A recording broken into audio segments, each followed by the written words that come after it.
setan-setan dipenjarakan pada bulan suci Ramadan atau setan-setan dibelenggu, dikekang. Sehingga dengan itu orang-orang terlihat punya kesempatan lebih besar, peluang lebih besar untuk mendapatkan ibadah.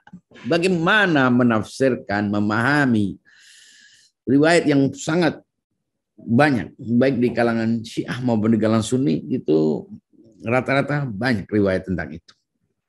Bahwa setan-setan pada bulan suci Ramadan dibelenggu. Bagaimana memahami ini? Apa benar malaikat setan-setan itu dibelenggu, diikat tangannya sebagaimana manusia yang karena itu akhirnya tidak bisa bergerak kemana-mana, tidak bisa melakukan aktivitasnya? Ataukah makna dibelenggu itu sebetulnya ilustrasi, kiasan, gambaran tentang bahwa manusia itu, bahwa setan itu mungkin tidak mampu atau tidak berhasil, gagal? Apakah itu maksud? Ini perlu dipahami. Sebab pilihannya kalau setan itu diilustrasi memang benar diikat sebagaimana manusia, itu problematik. Karena sulit dipahami secara logis. Setan adalah entitas metafisikal, imaterial, non-bendawi. Sehingga sebutan belenggu itu ya makna primernya adalah bendawi, sebuah peristiwa bendawi. Seperti manusia diikat, ya karena manusia itu aspek lahiriahnya adalah benda. Sehingga yang diikat adalah tubuhnya, tangannya. Nah, apakah setan itu punya tangan sebagaimana kita? Dia apakah eksistensinya itu fisikal sebagaimana manusia, fisikal dan metafisikal, ataukah metafisikal murni? Nah, kalau dia metafisikal, ya tidak bisa dibelenggu sebagaimana manusia. Pembelengguan ini makna primernya adalah diikat. Diikat sebagai sebuah peristiwa, diikat dengan benda, dengan tali, dengan tambang, dengan apa itu yang disebut dengan rantai, itu yang dipahami tentang diikat, dibelenggu. Nah, mengapa? Apakah kita perlu menafsirkannya? Ya, kita harus menafsirkannya secara logis. Kecuali mereka yang memahami, kebanyakan orang memahami ya setan itu dibelenggu seolah-olah kalau bulan suci Ramadan itu tidak ada setan. Itu juga persoalan. Jadi pertama, apakah belenggu ini punya makna letterlek, harfiah, bahwa diikat oleh tangan dan itu ada masalah secara logis? Kemudian apa benar sama sekali di bulan suci Ramadan itu, anggaplah bukan dibelenggu dalam pengertian yang dipahami oleh kebanyakan orang, tapi setan itu gagal lah atau omsetnya berkurang lah. Tapi apakah semua manusia itu tidak diganggu oleh setan? Tidak dirayu oleh setan, tidak digoda oleh setan? Apakah setan itu benar-benar pada bulan suci Ramadan itu sepi? Itu juga persoalan. Kenapa? Ya karena faktanya banyak orang melakukan perbuatan-perbuatan buruk, bahkan lebih buruk dari di bulan selain Ramadan. Artinya ada orang tertentu yang memang pada bulan suci Ramadan itu lebih menipu, mencuri, karena ada hubungannya dengan Lebaran mungkin atau apa. Melakukan kejahatan-kejahatan yang tidak terpikir oleh kebanyakan orang. Menindas, mengeroyok, memfitnah, memprovokasi. Itu keburukan-keburukan yang luar biasa yang dilakukan pada bulan suci Ramadan justru. Makanya orang heran, bukankah pada bulan suci Ramadan itu orang mestinya lebih kalem, lebih tenang, lebih sabar, lebih tabah? Tapi mengapa justru sebagian malah tawuran? Ada menjadi tradisi seolah-olah. Jadi kalau bulan suci Ramadan itu habis taraweh misalnya atau habis tadarus, ini sama ini ribut. Ada yang lebih tragis lagi, ngabuburit sambil menunggu bulan matahari terbit, pacaran gitu, melakukan hal-hal yang sebetulnya bertentangan dengan Ya maksiat lah, maksiat secara moral, tidak patut bergandengan dengan non muhrim, bersenang-senang seolah-olah ini semuanya adalah bagian dari ritus puasa. Ya ada yang melakukan itu dan seolah-olah antara puasa dan perilaku itu tidak berhubungan. Ini kan umum. Jadi bagaimana memahami teks yang beredar di tengah masyarakat bahwa setan-setan pada bulan suci Ramadan dibelenggu. Apa benar dibelenggu? Nah, ada yang mengatakan ya setannya dibelenggu, hawa nafsu tidak dibelenggu. Lah, hawa nafsu itu adalah diri kita yang merespon godaan setan. Jadi hawa nafsu itu apa? Hawa nafsu itu adalah diri kita sendiri. Iya, tentu ada. Ketika diri kita lalai tentang agama-agama, malah yang berarti yang menang itu adalah hawa nafsu. Artinya kehendak untuk liar, kehendak untuk tidak mau terikat, kehendak untuk mencari kesenangan diri sendiri, itu semuanya hawa nafsu. Jadi kebaikan atau apapun yang dilakukan bukan karena kepatuhan, itu hawa nafsu. Nah, ada kalanya baik, bermanfaat, ada kalanya tidak bermanfaat, ada kalanya berbahaya, ada kalanya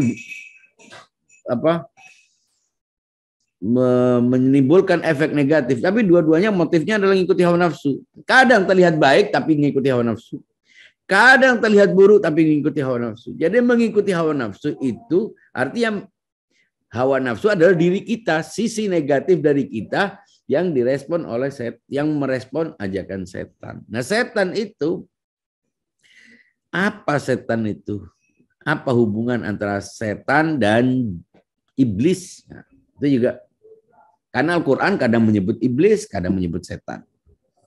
Kadang menyebut satu setan, kadang menyebut banyak setan, syaitan. Ya, di Al-Quran itu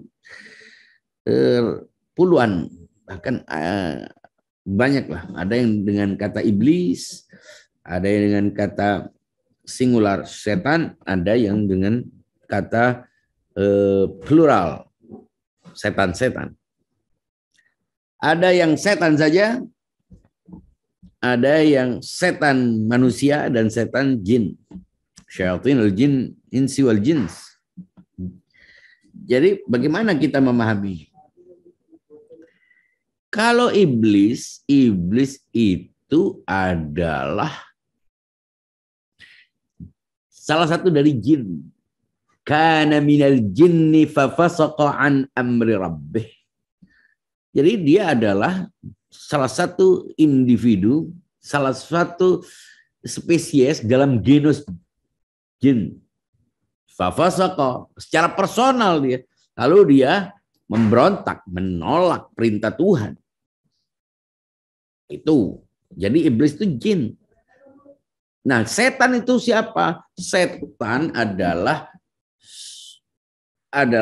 yang punya pandangan-pandangan sama dengan iblis, yang mengikuti iblis. Itu yang disebut dengan setan. Jadi kalau kita nyebut setan tanpa menggunakan istilah plural, istilah singular, disebut setan saja, person, itu berarti iblis. Oke, kadang setan datang menghadap, itu berarti setan dalam pengertian iblis itu. Nah, iblis itu jin. Disebutkan bahwa jin itu apakah beranak pinak atau apa, kita tidak tahu. Tapi kalau memang disebutkan beranak pinak, ya pasti beranaknya tidak secara fisikal.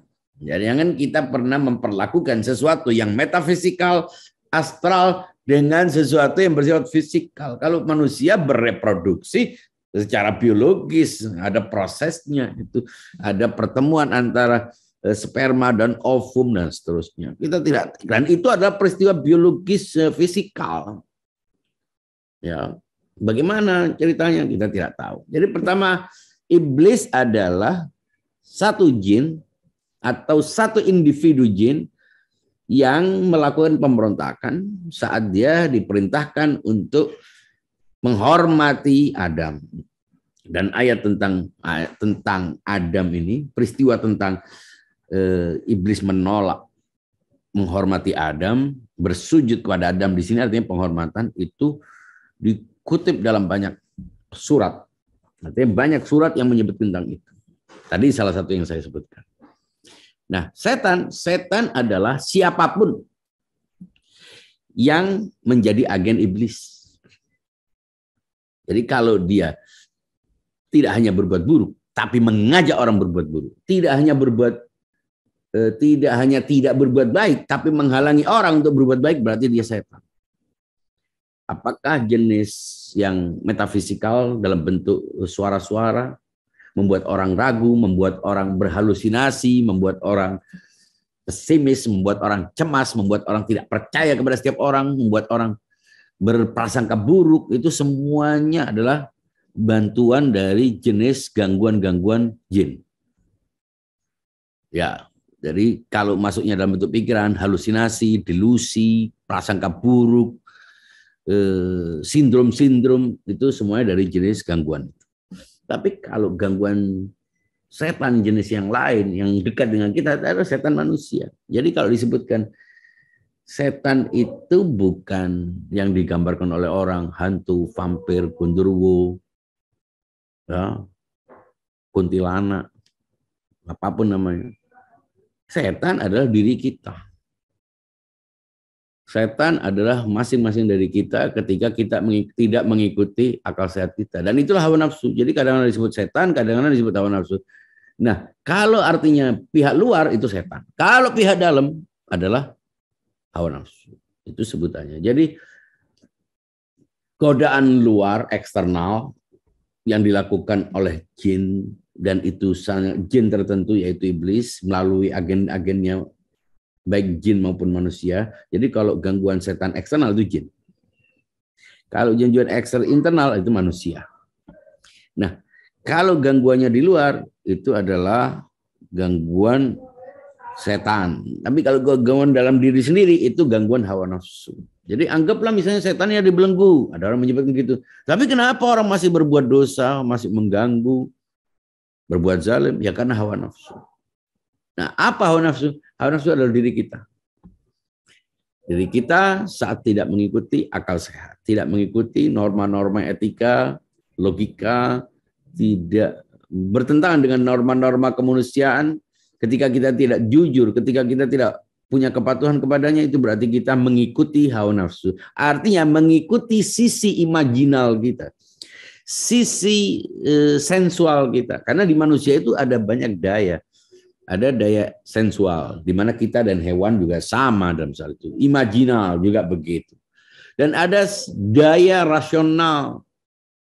Ketika kita tidak mengikuti daya rasional, maka berarti kita mengikuti hawa nafsu. Diri ini, di dalam diri itu ada banyak fakultas, ada banyak potensi. Tuhan sudah memberikan kita. Kalau kita mengikuti sensualitas, berarti kecenderungan kita kepada materi. Ya, materi, uang. Tapi kalau kecenderungan kita kepada imajinal, hal-hal yang sifatnya imajinal, kita suka dipuji. Kita suka menghina orang, kita suka. Tapi kalau rasional, kita ketulusan, kepengabdian, kejujuran. Nah, disinilah sebetulnya yang mana hawa nafsu. Ketika manusia mengabaikan aspek rasionalnya, berarti dia mengikuti hawa nafsu. Diri mengikuti hawa nafsu. Apa hawa nafsu itu? Hawa nafsu itu ketika suka tanpa akal, benci tanpa akal. Jadi kuwa ghadabiyah, marah tanpa akal, tanpa dikendalikan oleh akal. Suka syahwat tidak dikendalikan oleh akal. Ketika daya tolak itu marah, menolak tanpa akal, menerima tanpa akal, itu berarti kita mengikuti hawa nafsu. Jadi ada tiga. Ada daya marah, itu menolak. Ada daya syahwat, itu menerima. Menyukai, ini membenci, ini menyukai. Ketika tidak dikontrol dikendalikan oleh akal, berarti itu hawa nafsu. Jadi hawa nafsu itu adalah daya imajinal, sensual, yang tidak dikendalikan oleh daya rasional. Nah, setan itu adalah pesona-pesona di luar yang muncul dalam bentuk imajinasi. Kalau kita melihat sesuatu lalu kita imajinasikan, itu adalah setan. Tapi itu yang digambarkan. Jadi setan itu memberikan imajinasi, ilustrasi. Makanya sering lagi Zuyyina lahum su'u amalihim. Jadi perbuatan buruk itu digambarkan keindahannya, keenakannya saja. Itu yang digambarkan. Hanya melukiskan, tapi dia tidak bisa menarik kita. Makanya dikatakan inna kaida syaitani kana dha'ifa. Sesungguhnya tipu daya setan itu sangat lemah. Makanya kalau kita terbantu untuk melakukan kebaikan, berarti kita sudah bebas dari setan. Nah, apakah kita melakukan perbuatan-perbuatan kita di bulan suci Ramadan tanpa dengan mudah? Ya, bagi sebagian orang setan itu tidak terbelenggu, tapi setan kehilangan jurus, setan kehilangan kemampuan untuk melakukan gangguan-gangguan dan konspirasi serta rencana-rencana jahatnya. Itu pada bulan suci Ramadan. Bukan berarti setan dibelenggu. Dan bukan semua orang tidak diganggu oleh setan. Hanya sebagian orang yang diganggu oleh setan, yang dirayu oleh setan. Dari sini kita tahu teks yang berbunyi bahwa setan-setan itu cuti, atau setan-setan itu pensiun atau libur atau dibelenggu di penjara. Itu artinya kita punya kemampuan untuk imunitas kita itu pada bulan suci Ramadan, karena suasananya sangat religius, karena kita ya ingin membersihkan dirilah selama setahun ini dengan bulan suci Ramadan. Jadi seperti apa ya? Stok opnam gitu. Jadi bersih-bersih pada bulan suci Ramadan ini, maka kecenderungan kita kepada kebaikan besar. Nah, ketika kecenderungan kita makin kepada kebaikan besar, berarti peluang kita untuk berbuat dosa itu kecil. Ketika peluang kita berbuat dosa itu kecil, itulah diilustrasikan sebagai setan terbelenggu. Jadi sebetulnya bukan setan yang terbelenggu. Kitanya yang lebih waspada, kita yang lebih imun, kita yang lebih baik. Itu artinya dengan kita menjadi lebih baik, berarti gangguan-gangguan itu tidak berefek, godaan itu tidak berdampak, tidak berpengaruh. Karena tidak berpengaruh, itu diilustrasikan sebagai setan terbelenggu. Tapi kalau setan terbelenggu, itu artinya gangguan-gangguan eksternal. Jangan lupa, gangguan itu godaan ada dua macam. Ada gangguan godaan eksternal, gangguan internal seperti saya katakan. Kalau gangguan eksternal, godaan eksternal itu hanya ilustrasi. Sawwalalahum. Al-Quran menyebutkan begitu. Jadi setan itu menggambarkan yang buruk, jadi seolah-olah itu menarik. Jadi makanya disebutkan neraka huffatil jannatu bil makarih. Neraka sorga itu diliputi, dibungkus, covernya itu sesuatu yang tidak menyenangkan. Ya, makanya jarang orang mau sorga. Sorganya mau, tapi melakukan hal-hal yang mengantarkan kita kepada sorga kita tidak mau. Karena digambarkan itu berat, sulit, dan lain sebagainya. Belum lagi diminta mati, diminta darah, diminta duit, diminta ini, pangkat, ini semua pengorbanan kan harus. Surga itu hanya bisa dicapai dengan pengorbanan. Dan itu tidak menyenangkan, berkorban. Sesuatu yang tidak menyenangkan. Kemudian, wahuffatin naru bisyahawat. Sementara neraka itu dibungkus dengan hal-hal yang mempesona, yang menarik. Syahwa itu artinya tertarik. Syahiyun, syahwatun, syahiyun itu artinya sesuatu yang menyenangkan, ya, mempesona, memikat. Jadi syahwa itu rasa suka artinya secara umum begitu. Ya, siapa yang tidak suka?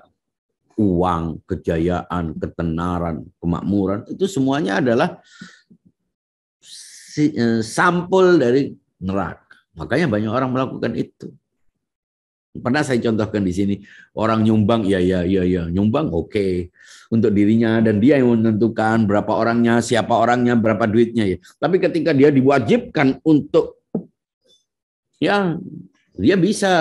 Tapi untuk beli barang itu dia nawarnya sampai hampir tidak untung yang jual. Kenapa? Karena dia ketika ditetapkan, dia berarti harus nurut. Tapi kalau dirinya sendiri, bisa miliaran dia keluarkan. Tapi untuk sesuatu yang sangat murah dijual atau ditetapkan sebagai kewajiban, dia akan menawar. Makanya tidak heran, khumus sangat sedikit. Yang minta humus ngantri. Yang mengeluarkan humus nggak ada atau sedikit. Itu menunjukkan apa? Padahal uang yang beredar banyak. Wah, orang menyumbang makanan, menyumbang duit, menyumbang untuk orang yang butuh. Itu semuanya dilakukan dan itu sunnah baik. Tapi yang wajib itu sulit. Itu karena apa? Karena hawa nafsu. Kebaikan ketika tidak didorong oleh kepatuhan itu hawa nafsu. Karena bukan kebaikannya menjadi ukuran kesukaan. Makanya salah satu tanda perbuatan baik itu bila kita berat melakukannya. Nabi Musa pernah bertanya kepada Allah dalam sebuah riwayat. Allah, apa tandanya perbuatanku itu kau terima? Allah menjawab, ya saat kau tidak menyukainya. Ya, perhatikan, kalau perbuatan itu kelihatan kita berat, itu berarti baik. Tapi kalau kelihatan enak, ringan, oh karena menyenangkan. Menyenangkan ini kembali kepada siapa? Diri sendiri, itu hawa nafsu. Jadi ingat ya, hawa nafsu tidak selalu buruk. Tapi ketika muaranya bukan kepada Allah, itulah hawa nafsu. Lebih parah lagi ketika hawa nafsu kebaikan, hawa nafsu keburukan. Kalau sudah jelas keburukan lebih buruk lagi. Yang baik pun ketika tidak kembali kepada Allah itu adalah hawa nafsu. Padahal baik.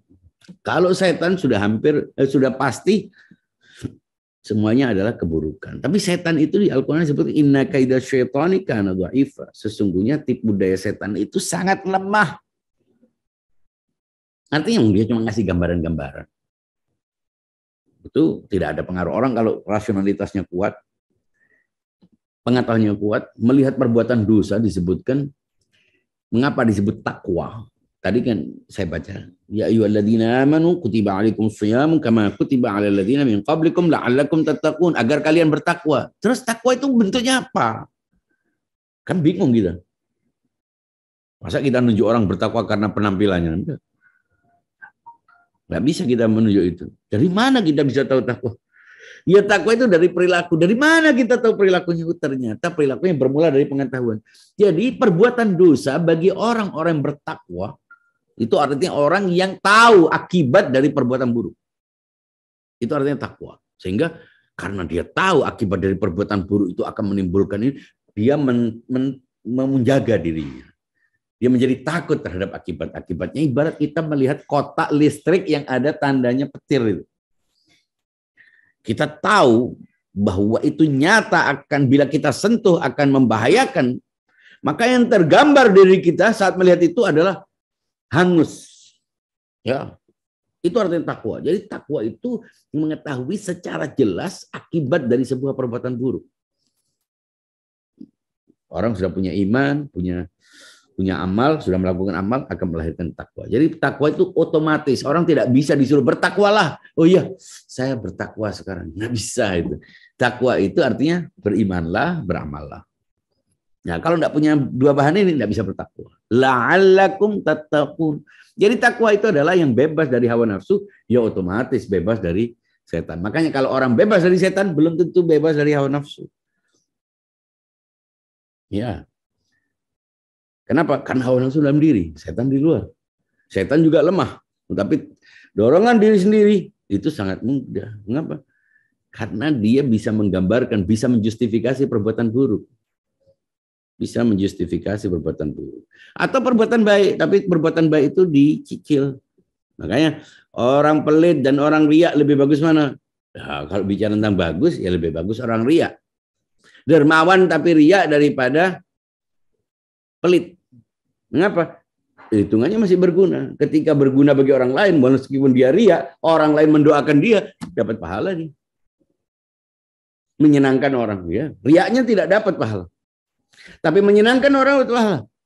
Berguna bagi orang berbuat pahala. Maka dari itu, setiap kebaikan yang didasarkan pada hawa nafsu itu juga ada grade-nya. Ada minimal dia masih berkorban, mengeluarkan uang. Meskipun tujuannya adalah orang memuji dia, menyenangkan dia, atau dia merasa ingin hero, dianggap hero, dan sebagainya. Ketimbang tidak memberi, justru menipu. Memanfaatkan posisinya sebagai ulama. Menipu, mengambil uang ini, menekan orang. Itu semuanya. Mengarahkan orang, membodohi orang, menjual agama untuk ngambil uang. Ini lebih parah lagi. Jadi kembali ketika kembali kepada teks yang saya kutip itu, bahwa setan dibelenggu itu artinya kita punya imunitas. Orang-orang tertentu itu punya kekebalan yang lebih, punya daya tolak terhadap setan yang lebih kuat dari sebelumnya, sehingga itulah diilustrasikan sebagai setan terbelenggu. Tapi setan dalam diri itulah yang disebut dengan hawa nafsu. Dan semoga kita semuanya, katanya disebut, oh iya, tadi yang disebutkan setan itu sering menjadi kambing hitam. Kenapa? Karena yang kita lakukan itu lebih dari setan. Jadi enaknya kalau dia disalahkan, ya memang setan ini, berat ini. Itu tidak bisa orang disebutkan.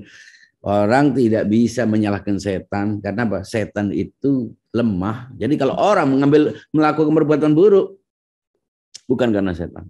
Karena keputusan diri sendiri. Allah sudah memberikan pengetahuan kepada dia untuk mengetahui mana yang baik, mana yang buruk dengan akal sehatnya. Jadi setan memang berkeinginan akan punya banyak teman nanti di akhirat, akan punya banyak penggemar, pengikut, supaya dia tidak sendirian.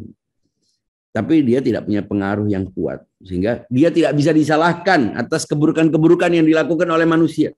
Kenapa? Manusia diberi peluang untuk memahami dengan akal mana yang baik, mana yang buruk. Jadi tidak bisa menggugat, tidak bisa naik banding nanti di pengadilan akhirat karena setan. Apalagi setan sudah sering menjadi kambing hitam. Kita sendiri yang menginginkannya kok setan. Memang setan. Tidak bisa, setan adalah diri kita.